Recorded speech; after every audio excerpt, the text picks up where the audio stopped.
Hey there and welcome to another episode of Interama. Today we are going to be working on what I think it's sort of the highlight of the international sector of the park, which would be the Flume ride.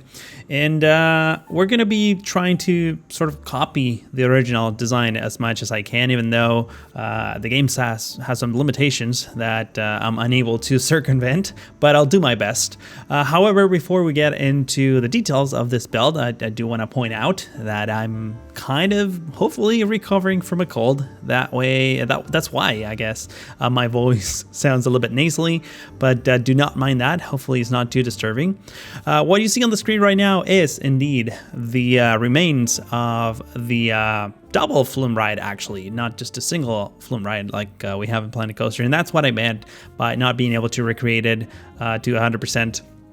It's obviously in a big state of disrepair. I mean, this whole park is being shut down anyways, but that image, I wish I knew how old it was. It's probably like 2-3 years old.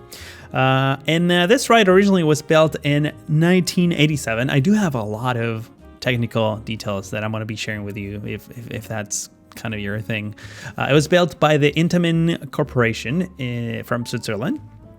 And it originally had a capacity of 1,200 passengers per hour with a maximum height of 16.5 meters. And it had 4 drops, 2 drops of 8 meters and 2 drops of 18.5 meters. And I know that sounds weird because I just said the maximum height was 16.5 meters and there's now a drop of 18.5. I really don't understand. I'm reading this from like the park's details website thing. I'm gonna include the link in the description if you want to see some like old photos of it and all these specs, obviously in Spanish because that's the information that I have here. The ride originally was called Hidrovertigo or Hidrovertigo. That's why it doesn't have a Y and instead it has just an I in the name, in case you were wondering. It was later called Aguas Turbulentas, which would translate to turbulent waters. But I thought Hidrovertigo was a much nicer name, so I decided to stick to that, especially because this series is supposed to be based in the 80s, and I'm guessing during the 80s, it was called Hidrovertigo. On top of that, I was able to find some footage shot by someone who actually rode this ride.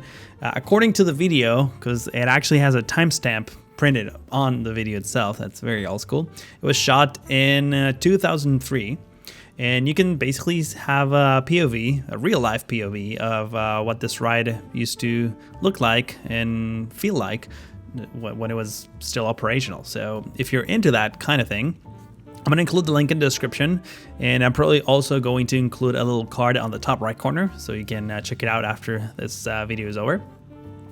And like I said before, when it comes to the design of this ride in particular, it does, I was trying to stay true to the original design as much as I could, sort of like having zigzags and, wide turns and sharper turns, as well as a couple of drops. Obviously, I took some liberties, try to adapt things in certain ways, but I think overall it kind of resembles the original ride itself, so that I was pretty happy with that.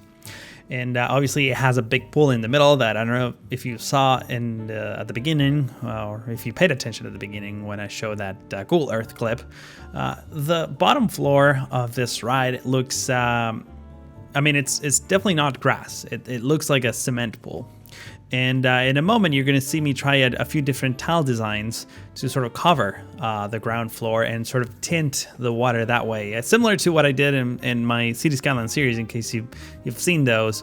I try to use textures at the bottom of the water to sort of tint the water in a certain color.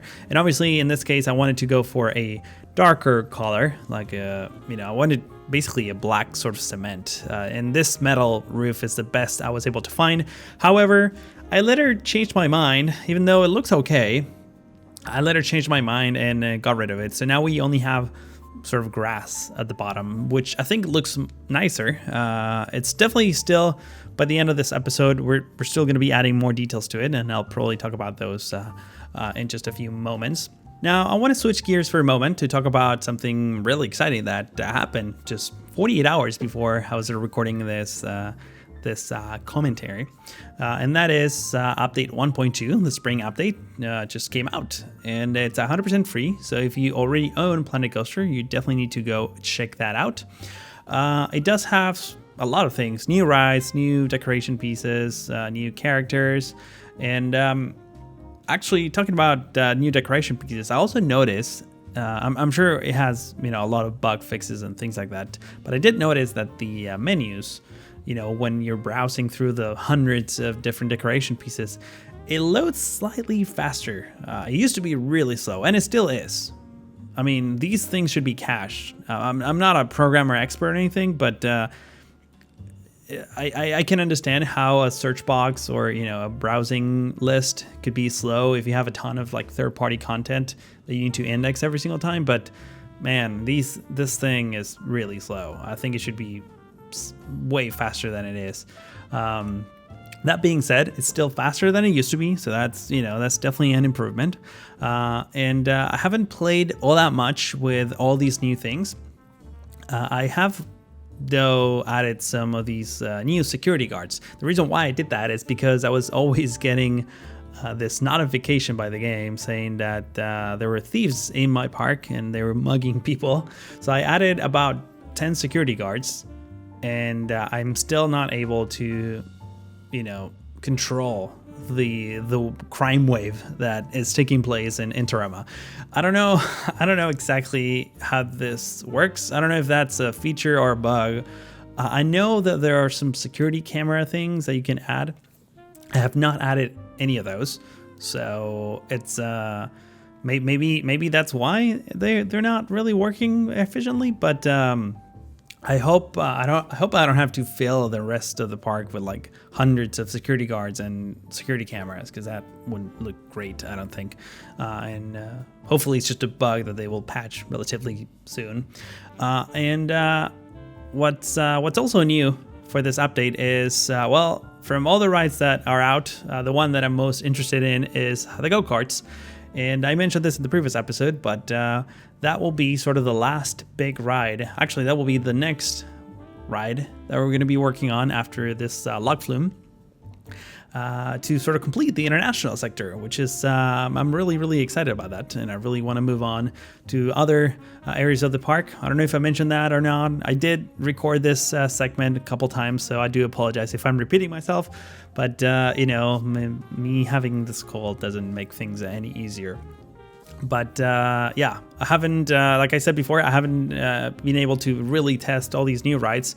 But I'm eager to try the go-karts because they do look pretty amazing. And if you're interested in knowing exactly what was updated in this 1.2 release, you need to go check out the Planet Coaster YouTube channel, because they do put out trailers for most of the important features that were released.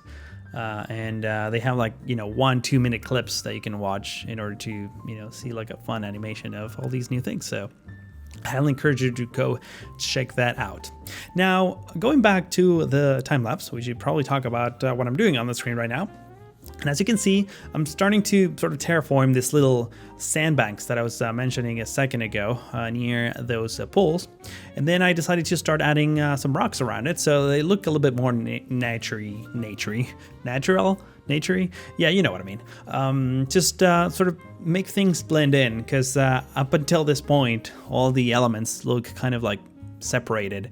And trust me, they're all gonna come together much more nicely once I start adding vegetation around it, specifically bushes and palm trees, but we're a few minutes away from that.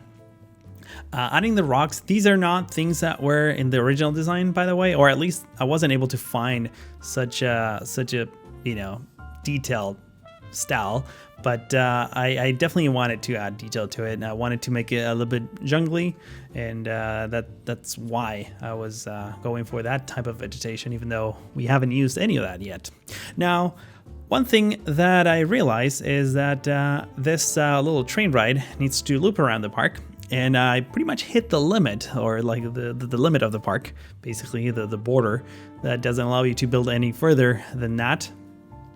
So I decided to tweak things a little bit, and in real life this train would go around the ride. However, I thought it would look much cooler if the train actually goes through the ride. So underneath that big drop and then over one of the segments that just zigzags around.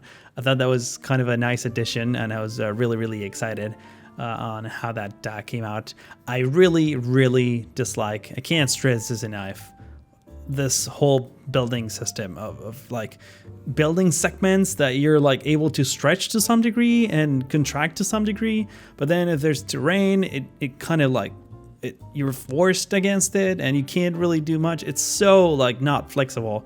Man, a simple drag and drop would have been much easier, or just click and drag more than drag and drop. I mean, it's so annoying building things, especially you can't be precise with it. If I was at least able to, once I have a segment in place, if I was able to sort of, massage it a little bit and being able to tweak it, that at least would have been nicer, but that is totally not the case here. I think you can get good at it if you have, if you play enough with it and all the tools, but it's really, everything is unintuitive. All these like rail segments, even the log flume segments, the path it's just all like very backwards in terms of the execution, and that's just my opinion. I'm sure it takes a lot of work to build a game like this, but I don't know, maybe I'm way too used to City Skylines where you just drag a road and then you do everything else. I think that's a much easier way of constructing things than doing things in segments, especially because I don't know the segment's length that I want until I put it in place. But what I'm doing here, by the way, is just adding a little bit more of a ground texture with the terrain tools. I've done that in previous episodes, so I'm not going to go into greater detail than that. But I decided to basically add a ton of trees and bushes all around this area. Like, I went crazy with it, and that was kind of the idea too, because I wanted sort of the area around the log flume to look really like overgrown and like jungly, to sort of set the theme of, well, basically the jungle. I don't know if this log flume necessarily will be in a jungle setting, probably not, but I don't know, I just thought that would fit, and it totally did, at least in my opinion it did. Now, I wanted to also bring your attention to that little fence that I'm putting together over there. I decided to sort of, add details on the sides of the train tracks that are not necessarily bushes or flowers. And I think I'm going to be doing that, going forward, because I really like how it came out. I even did a bit of a natural path with sort of the terrain textures, which actually looks kind of nice. I was only able to do that one segment that you saw just a second ago for this episode, but I'm hoping to replicate that design in multiple areas of this park as we make progress into different areas or sectors. Finally, here putting down some vegetation, some bushes, cloning that building that we did a couple episodes ago. That it's kind of my signature bush cluster. And as I was mentioning a second ago, we're adding some palm trees and basically making this whole area around the log flume be a little bit more tropical. I think it just fits. It's a really nice theme that can live around this area. And obviously just adding a few more clusters of trees, specifically those large oaks that I really like. Coupled with some of these smaller pine trees that really make everything look more park-like, I guess, like slightly more landscaped. I don't know, just really like how that looks. But as we approach the end of this time lapse, there's going to be a very interesting segment coming up where you are going to be able to see this ride that we just built from a POV. So yeah, I'm going to be quiet for a few moments and then I'll resume right after.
And with that, I ran out of time for this episode. If you enjoy this series so far, and this build in particular, please consider giving this video a like. It really helps a lot, and it's very much appreciated. Also, if you're new to the channel, I want to encourage you to go click the subscribe button. That way you're notified immediately after one of my videos comes out. In the description, you're going to find multiple things, like all the links that I mentioned I was going to include during this video, as well as a link to the playlist in case you might have missed an episode. There's also ways of contacting me outside of YouTube, Facebook and Twitter. Twitter in particular is where I'm most active at, so if you have questions, not only you can leave comments below this video, but you can also send me tweets. That's it. That's all that I have to say for now. I want to thank you all for watching and hope to see you in the next one.